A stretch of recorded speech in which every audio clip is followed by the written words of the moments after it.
السلام علیکم.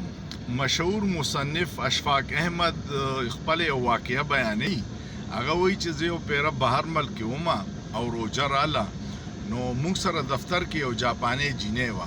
وایي زه چې سهار رالم نو هغې ته مې ویل چې نن زما روجه ده.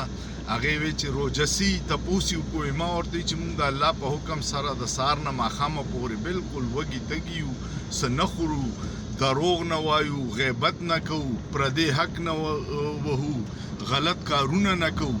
نو هغې په غور سره اورېده. بیا یې راته ویل چې تاسو ډېر خوش قسمت دی. نو یې زما ړله راغله چې کیدای شي دا صفت کوي چې د اسلام نه متاثره شوه. وایي راته یې ویل چې نه، تاسو خوش قسمته په دې چې صرف یو میاشت دا کار نه کوئ، او موږ خو ټول عمر ده نه غیبت کوو، نه دروغ وایو، نه دغه کوو، د بل حق وو. نو دا خبره مې دې پورې وکړه. اشفاق احمد وایي چې لکه ټول عمر دا نیکیانې پکار دي، صرف د روجې د میاشت دپاره دا نیکیانې نه دي مختص شوي. ټول عمر د بل حق نه دیوال پکار، دروغ نه دی ویل، غیبت نه دی کول، ګناهونو نه ځان بچ ساتل دي. دغه د اسلام اصلي روح ده. سوچ پې وکړئ، په سوچ کې څه ګناه نشته.